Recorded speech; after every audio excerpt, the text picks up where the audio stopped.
Okay, guys, for chapter 9, here we go.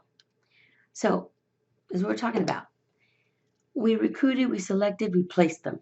Now we are training them, but now we're doing more than just that. We're now at the point of developing them. Why are we developing them? Because we're looking at making sure that one, we retain them, keep them, cost us less to retain them. And also, we're looking at succession planning.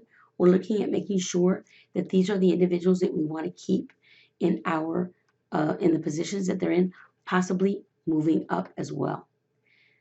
You've got your high potential individuals. Those are the ones that you start looking because they show promise for advancement in the organization.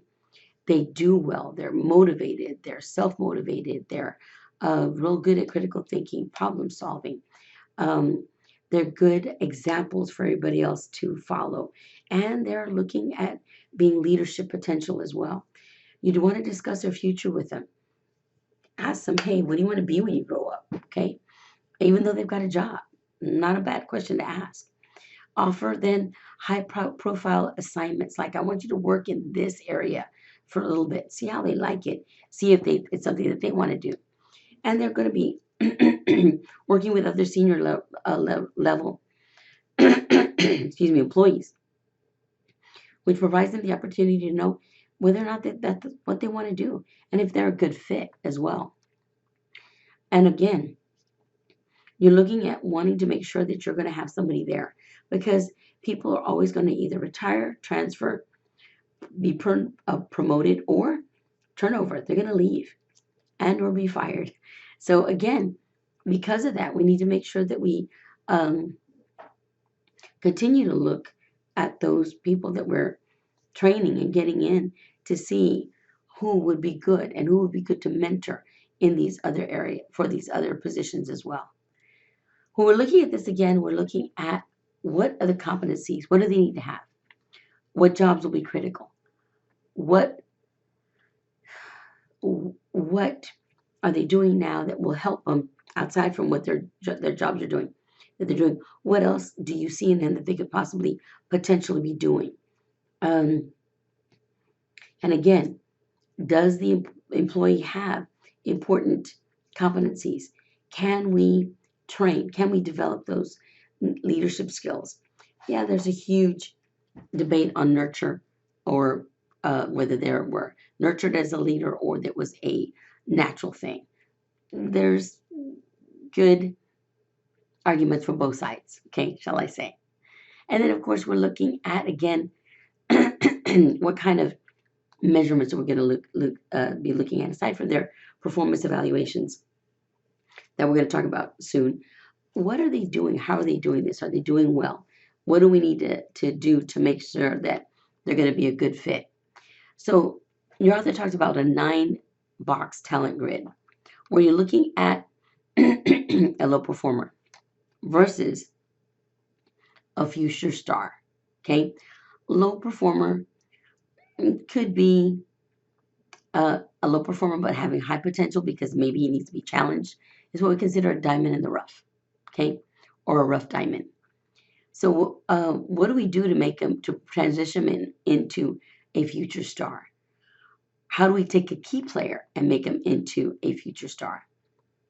Aside from the ones that we have identified as future stars, how do we make them then into a consistent star? Depending on where they are, how we're going to coach and mentor them based on this grid, how to get them there. And the other thing, if they want to get there, because it's not just us to see the potential, it's their decision as employees as well. They apply for a job, they're there, maybe that's what they want to do. You never know. Okay? So you have to think about the succession planning as a benefit not only for you but also for the employee. Okay? Um, and of course, it builds also the confidence in your stakeholders if you have some. You're looking at the nature of the career from being to clerk one to now supervisors of the clerks, related in job because of experience, because of training, because of development, because of their experience that they've been there. Now they're at this level. Again, what do they want to be when they grow up? When your author talks about the proline career, it talks about the psychological successes as well, where you're going to have the willingness to adapt to changes. Change is constant in our lives, and we have to see how we adapt to it. Yeah, you can complain, but how well do you adapt to it? Everybody's allowed to vet. Are they self-directed, proactive? Do they do their own training? Do they have to be told to do something, or are they already doing it? The reward is not just what I can get more out of this job, but the fact that I've done the job well done and I'm proud of myself. And because I want to move up. So again, what are we looking at here? What are we seeing? And then, of course, the organizational perspective and the personal perspective go ahead and lead up to the development. Organization is always looking at identifying future staffing needs, planning the career ladders, who's going to be leaving, who's going to be retiring, who can go ahead and take over. HR is supposed to be helping in that area by talking to the supervisor, acknowledging employee knowledge, skills, and abilities, and then looking at those supervisors if they themselves want to be um, promoted as well. For example, you go and you talk to them. Is there somebody that, if I were to promote you, later on as we're looking at your development as well, who would you consider bringing up to the top? You'll start having your supervisors start looking at who they've got and just saying, okay, these are, maybe this guy's a diamond in the rough. This is a future star and this is a star right now. So they can start identifying those development needs. And again, ask the employee, determine who you are. Find out how you're viewed. Investigate any job promotions that there may be out there. Create your plan. Does it need more experience? Does it need a different level of education? What are we looking at? And then take a plan of action. Usually you have an early career, age of 20 to 30, mid-career, 30 to 50 years, late career also. You have to go ahead and update your skills. What concerns you have as far as wanting to continue, and then being at the career end. Now, I disagree with the author because depending on who you are and depending on how much money you have and how much you put away, you may decide here. Some people are deciding here that they want to retire or that they want to just work part-time. And then you have some that are supposedly at the career end saying, yeah, no, I'm not ready to quit. I'm good to go. I'm ready to continue. That's changed a lot.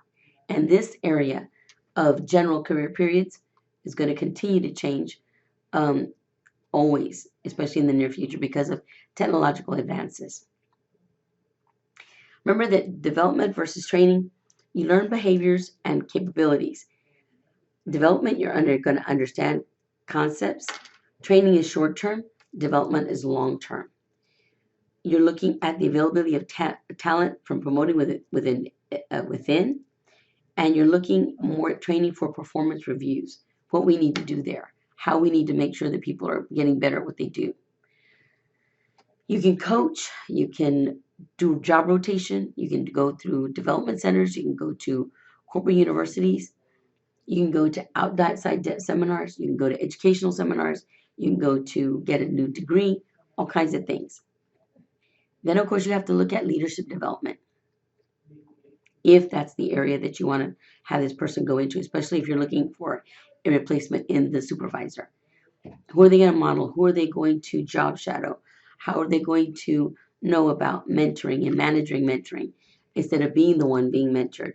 Any executive education that they're going to need to have.